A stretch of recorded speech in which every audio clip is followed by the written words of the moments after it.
आधुनिक भारत की मुख्य विडंबना मुझे यह लगती है कि यहाँ आज़ादी के बाद से ही पेशेवर राजनीति विकसित नहीं हो सकी।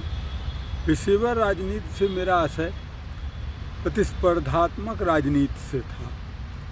प्रारंभ से ही एक या दो पार्टी जैसे कांग्रेस, मुस्लिम लीग, तो मुस्लिम लीग ने पाकिस्तान संभाला, कांग्रेस ने भारत को संभाला।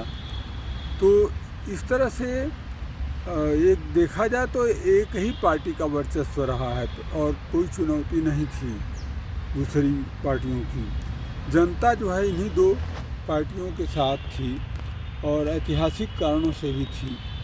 और बहुत लंबे समय तक यद्यपि संविधान में यह प्रावधान किया गया था कि कोई भी निर्दलीय चुनाव लड़ सकता था, लेकिन शासन करने के लिए उसको राजनीति में, राजनीतिक संगठनों में बदलना, दल के रूप में सामने आना था।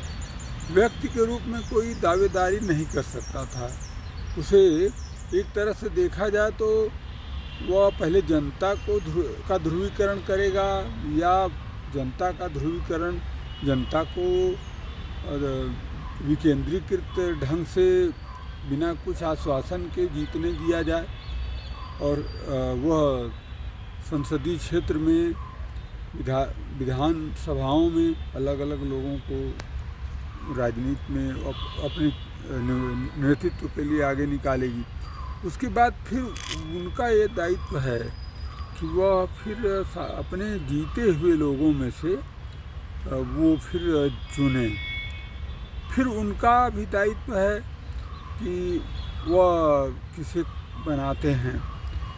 ये जो कई कसौटियाँ हैं ये अस्थिर, मुझे लगता है कि ये अस्थिर करती थी और अस्थिर करने के कारण अनिश्चितता, कौन होगा, कौन जीतेगा, पहले तो यही तय नहीं है। प्राथमिक रूप से सांसद कौन बनेगा, विधायक कौन बनेगा।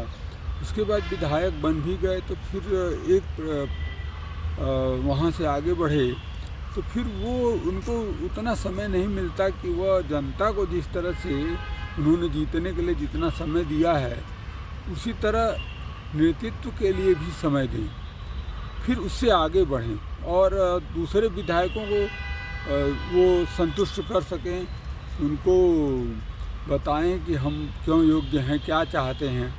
तो यहाँ पर एक जालसाजी की तरह एक आशु चयन की प्रक्रिया से गुजरता है रहा है। जो संवैधानिक व्यवस्था है उसमें एक जल्दबाजी है। जीतने के बाद आप तुरंत आपको तय करना है कि किसको चुनना है। तो इसका मतलब यह है कि आप पहले से लड़ने से पहले से ही दल के रूप में लड़ें, अपनी एक विचारधारा बना लें। यह आपको पहले करना है। जो प्रक्रिया है, प्रक्रिया के भरोसे आप नहीं रह सकते।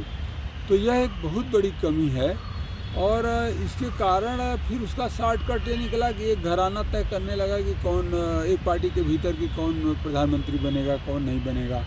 और ये सब चीज़ें फिर वो बाहर कागजी बनकर रह गई, सारी छूटें समाप्त हो गई, सारे आदर्श धरे के धरे रह गए, एक शॉर्टकट निकाल लिया गया। तो इस तरह से आप देखें कि संविधान काफ़ी कई समस्याओं का कारण तो मुझे संवैधानिक व्यवस्था में ही नज़र आता है और यह मैं कह सकता हूँ। जैसे एक उदाहरण और है जो घूसखोरी का ये जो पार्टियों का चंदा और जो धन उगाही का है जिसमें सप्लाई में कमीशन लिया जाता है, इस कमीशन खोरी को आप समझने की कोशिश करें तो इसके पीछे भी संविधान की कुछ मजबूरियां लंबे समय तक बनी रहीं, वही मुझे लगती हैं। जैसे कि वो चंदा देना तो रह गया, पार्टियां चंदा लेने नहीं जाती हैं, जनता को खरीदना है। तो वो पार्टी जनता से ही चंदा लेकर जनता को नहीं खरीद सकती, तो उनको पहले से कहीं और से लेना पड़ेगा।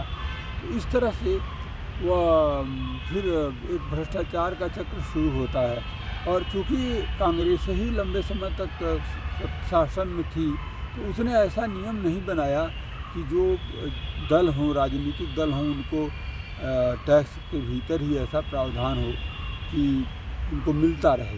ये बनाते बनाते देर हो गई, और इस तरह से जो नियम बनाए गए वह तो हैं अपनी जगह, लेकिन उसमें भी बहुत से तरीके ढूंढ लिए गए हैं। जैसे वो निजी विज्ञापनों को पार्टी के पक्ष में प्रसारित करना, कि शुभकामना देते हुए कोई नेता आ रहा है तो शुभकामना देते हुए उस पर खर्च किया जाता है, और कोई भी व्यापारी खर्च करता है कि अपनी ओर से अभिनंदन करेगा और खुशी जाहिर करेगा। देखा जाए तो ये सारे चुनाव खर्चों में है, लेकिन इसको चुनाव आयोग इस तरह के विज्ञापनों पर रोक नहीं लगा सकता, क्योंकि ये वास्तव में पार्टी की ओर से तो होते नहीं हैं। तो इस तरह से देखा जाए तो एक राजनीतिक दल बनाना बहुत मुश्किल है। आपको वह संसाधन चाहिए एक सहमत करने के लिए, जनता के ध्रुवीकरण के लिए, जनता को प्रशिक्षित करने के लिए, जनता को तैयार करने के लिए। जनता के स्तर पर तो ऐसा संभव नहीं है, आंदोलनों से ही संभव है, तो आंदोलन करना इतना संभव भी नहीं है। तो ये संस्थागत संगठनात्मक जो राजनीति है, ये जन भावनाओं की सही अभिव्यक्ति नहीं कर पाता है, क्योंकि संगठन निर्माण की जो मजबूरियां हैं और जनता की भावनाओं के बीच में कोई तालमेल नहीं हो पाता। यह उसी तरह का मामला है कि आपके कस्बे में 2 ही दुकान है और आपको कोई भी सामान चाहिए तो उन्हीं के यहाँ जाना होगा। अगर दोनों एक दूसरे से मिले हुए हैं तब भी आप कुछ नहीं कर सकते। तो इस तरह से देखा जाए तो मुझे लगता है कि इसमें बड़ी समस्याएं हैं, और जनता हाईजैक की स्थिति में महसूस करती है। कई बार वह प्रतिबंधित, उसकी विकल्प उसके सीमित हैं और वह बहुत कुछ नहीं कर सकती वोट देने को छोड़कर। जिस तरह से भारत और पाकिस्तान के विभाजन के समय वो सिर्फ मारे जाने के अतिरिक्त और कुछ नहीं कर सकती थी, और एक सीमा के बाद, क्योंकि उसके पास संगठन नहीं था और उसका प्रतिरोध नहीं था, और उन्होंने गलती यह की थी कि अपना नैतिक बल कुछ लोगों को समर्पित कर दिया था। फिर विवेक उनके पास नहीं रह गया था। होना यह चाहिए था कि विवेक जो है समर्पित करने वालों के पास रहता, उसका अधिकार। लेकिन जो विवेक का स्वत्वाधिकार है, जब आप किसी पार्टी को दे देते हैं, तो मेरा ये मानना है कि उसके बाद आप यह बोलने की स्थिति में नहीं रहते कि हमारे लिए, आपको इंतज़ार करना होता है, विश्वास करना होता है कि क्या करेगा। लेकिन अगर वह आपका नेतृत्व कुछ गलतियां कर रहा है, तो वो उसी ड्राइवर के समान है जो पिए हो, और अगर वो नदी में गिराने जा रहा है तो आप गिरने से रोक नहीं सकते अपने को। तो इस तरह से सबसे बड़ी समस्या ये है इस मोबाइल युग में।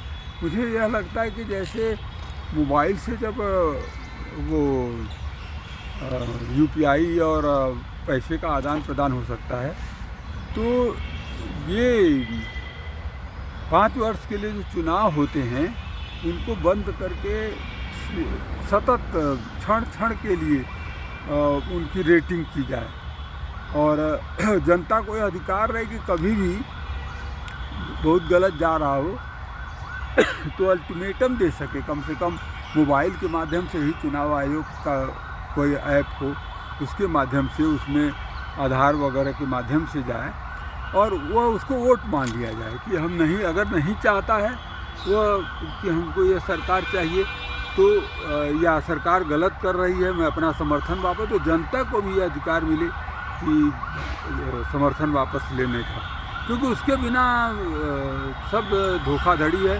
और जब आज़ाद पाकिस्तान नहीं रोक सके, तो अगर गलत दिशा में सरकार जा रही है या नेतृत्व जा रहा है, तो किसी समय का कोई भी नहीं रोक सकता। और इस तरह से मुझे लगता है कि भविष्य जो है, भविष्य में निश्चित ऐसा होना चाहिए कि भले कुछ संवैधानिक बाधा हो, क्योंकि जनता का मूड भी अस्थिर होता है, कई बार जनता भी गलत होती है, तो सही बात है, लेकिन इसके लिए एक व्यवस्था होनी चाहिए कि वह उसकी चेतावनी तो कम से कम पहुंच जाए नेतृत्व तक कि भाई आपको जन समर्थन वापस ले लिया गया है, अब आप सुधरिए। कम से कम सुधारने तक के लिए तो ये होना चाहिए कि इस तरह की व्यवस्था हो।